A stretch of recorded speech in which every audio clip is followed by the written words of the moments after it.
You're watching E.T.N, where we don't do news, we just talk entertainment. Share and subscribe. Okay, let's move on to Mulan. I didn't mean that. I really didn't mean that. It just happened that way.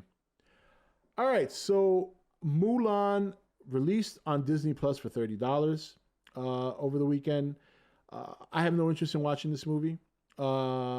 Main reason is because it strips away everything that they did in the animated series. Excuse me, not animated series, animated movie. Animated Mulan is one of my favorites. It's got a great musical soundtrack. The story is very, very good.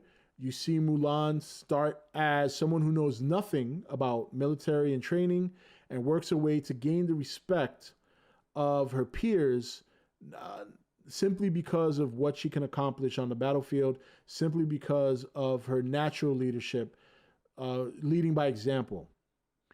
Um, this movie, this movie doesn't it doesn't have any of that in terms of the music. The music's completely stripped. There's no Mushu, which is one of the greatest comic reliefs in the original animated movie. And with that alone, I decided not to watch it. I said to myself, I'm not going to see this. It just doesn't have the elements of the animated movie that I like. This is a trend with a lot of the Disney live movies. I'm not saying all of them have been bad. I thought Cinderella was very good. I remember going to see that and taking my daughter to see it and my wife. Um, I thought Beauty and the Beast was very good, but I also thought that The Lion King was mediocre. I thought Aladdin was better than I expected it to be, but not nearly as good as the animated movie. And and that's that. I think overall these animated to live action Disney films have been a big drag. The box office will not tell you that, but just because you make a lot of money doesn't mean that you're putting out a good product. Now, I went and I saw everybody's review. Not everybody's, but I read some reviews. I did see some content creator reviews, and it pretty much confirms what I suspected beyond what I knew, which is that the movie has no heart. However, if you go to Rotten Tomatoes, you wouldn't know because obviously it's I think last I checked earlier today, it was at 73% fresh rating, and I believe 48% critic viewer rating. And I think at the time it had about, I want to say a couple of thousand. You know what? Let's check right now. Let's check right now how it's looking on Rotten Tomato. So, whoops, wrong one. Let's look at the two that showed me the 1998. Okay, so we're at 77% fresh. We're at 55% audience score with a user with 6,561 ratings. So this is why I no longer go to Rotten Tomatoes. Lost my word for a minute there, excuse me. Rotten Tomatoes is just a bunch of critics that I mean, if the movie matches a certain tone or a certain agenda, or if it empowers women in a way where they don't earn it, because one of the things I've been hearing about this movie is that Mulan does not earn things in this movie the way she did in the original. She essentially just has this chi power, and she conceals it for the benefit of her father, and then finally unleashes it at the end. So she's always had the power. She's the one. Where in the animated movie, she actually has to train. She actually has to work her ass off to not only be respected, but also just to be in the same kind of fighting shape that her peers are in. That is a much more engaging tale. That is a much more closer to heart than someone who already has the power and just decides to use it at the very end. But for some reason, there's a lot of critics out there that love this when it comes to female empowerment movies. The females already have the power. They don't have to earn it. They just have it. They're number one, so on and so forth. We've seen this with Rey in Star Wars, the new Star Wars trilogy. And the thing is I don't even necessarily hate Rey. I just don't like the way she was written. But I thought I had always wanted a female Jedi. I think I've said that many times. But to focus here on Mulan, this movie, again, I'm just not going to watch it. That's just the end of it. I'm not going to watch it. I might check it out when it's free in December. Now, I want to be fair here. There's a lot of people criticizing this movie for being $30. And then, I've heard people complaining, well, what is this? You pay $6 or $8 a month for Disney Plus, and then now you got to pay another $30. Well, to be fair, this is a movie that was supposed to come out in theaters. If you had went to the theaters to see this, you'll probably be paying more money. Even if you go by yourself, when you look at the price point being $30, if you go to a movie by yourself, you're going to spend maybe up to $15 for the ticket. I'm sure it's less other places. It varies. But let's say on average, you're paying $15 for the ticket alone. You're going to get your popcorn. You go get your soda pop. Before you know it, you spent more than $30. Now, that's for if a person goes alone. If you're going with two people, you're definitely spending over $30. Easily. For $30, you get this movie and your whole family gets to watch it. So the price point to me is fair. It really is if you break it down like that. However, the question should be, are you going to spend $30 to see a movie you're just not going to enjoy, which is why I didn't watch it. I have two kids. Me and my wife and my two kids would have definitely sat down to watch this movie if we had any interest. We did not. We might check it out in December when it comes out. But that's not where it ends for Mulan. There's another controversy surrounding this movie in which Disney, well, I'm guessing that this was a requirement by the Chinese government. As the credits were rolling, people noticed that Disney was thanking China, CCP, and Xinjiang for, allowing them to produce the movie there and this and that.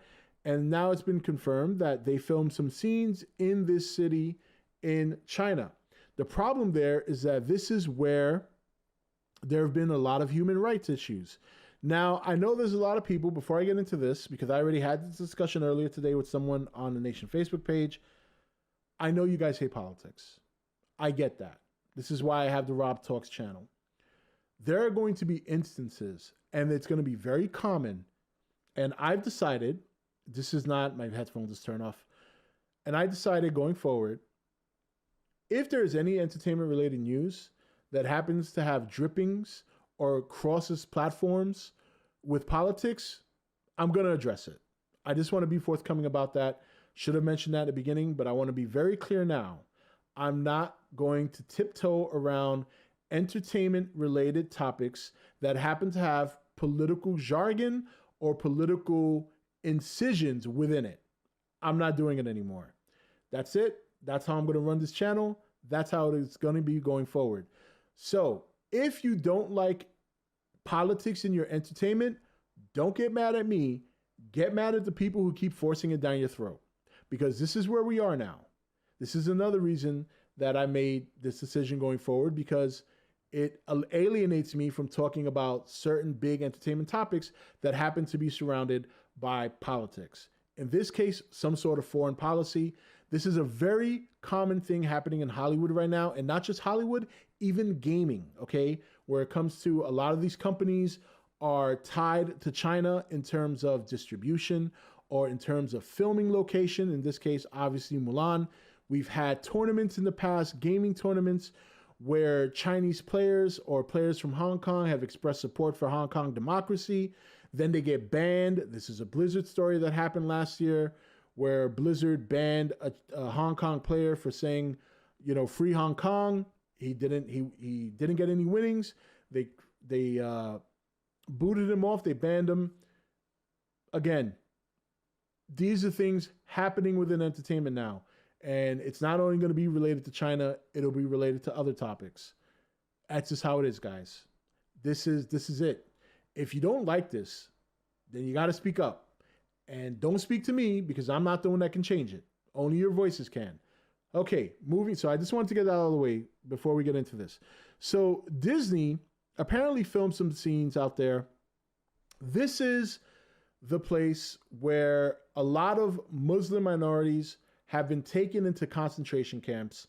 They've been sterilized. They've been doing hard labor, very slave-like work. And it's believed that up to 1 million people have been taken into these encampments.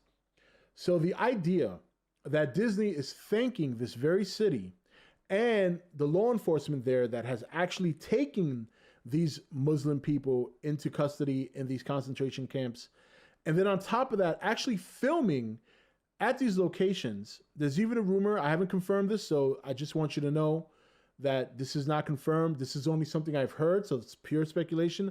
But I'm even hearing that some of the scenes filmed for the movie were actually filmed at the time they were empty, but are actually filmed in gulags that are now holding some of these Muslim people. So, and then you add to this that the lead actress of this movie, whose name I don't recall and I don't care to be quite honest. So if you're looking for accuracy, I apologize. I don't care to remember her name.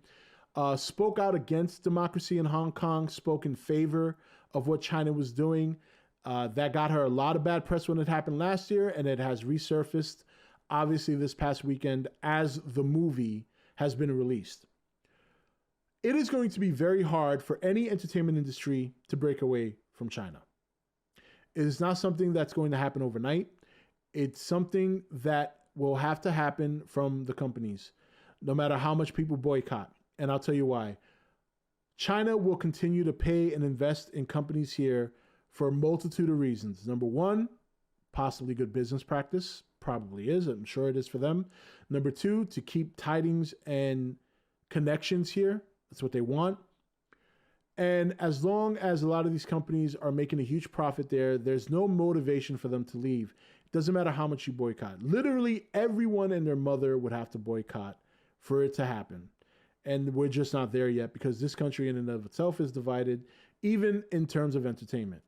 Even in terms of entertainment, there's a division. There's a group of people in entertainment who they don't care about what kind of movies made. They just don't want political messages forced down their throat. And then you have people on the other side who believe everything in entertainment and the arts should have some semblance of politics in it. I disagree with that. I believe politics should be left on the curbside while people have 2 hours to escape the real world for a little while and enjoy some entertainment. We're not going to get that. We're not going to get that for quite some time. It sucks. I hate it. I wish it didn't happen. But that's the game now, guys. That's how it is. There's nothing we can do right now other than to speak out against it, say your piece, and reserve your complaints for elsewhere other than my comment section, because I know there's going to be people who say, oh, well, why are you bringing up politics? Well, you know what? I don't want to bring them up. But what choice do I have? If I want to talk entertainment, a lot of it's invaded there. So that's just how it's going to be. So don't get mad at me. I'm just a messenger. So with that said, I don't know how Mulan's going to do. I'm sure there's going to be a lot of people who are going to watch it. I don't think, based on all this controversy, I can't see it doing well, but who knows? Disney always finds a way to make money one way or the other. There's going to be a lot of people who are going to watch it just out of sheer curiosity. And that's how it is. And that's how it is. We'll see how things go. Now, I do want to give credit to one company, and that is the developer of PUBG. They have recently separated themselves from Tencent. Now, for those of you who don't know, Tencent is a huge conglomerate out of China that owns a lot of assets, particularly in gaming in this country. And one of the motivating factors for PUBG to do this is because India is banning anything China or Tencent related. PUBG did not want to get banned in India, so they broke off with Tencent. Good stuff for them. India, as many people know, right now have very, very bad relations with China. They've had skirmishes on their border. So we'll see how things go. But everything in entertainment has a connection to China, unfortunately. And on top of that comes the politics. And it sucks. That's just how it is.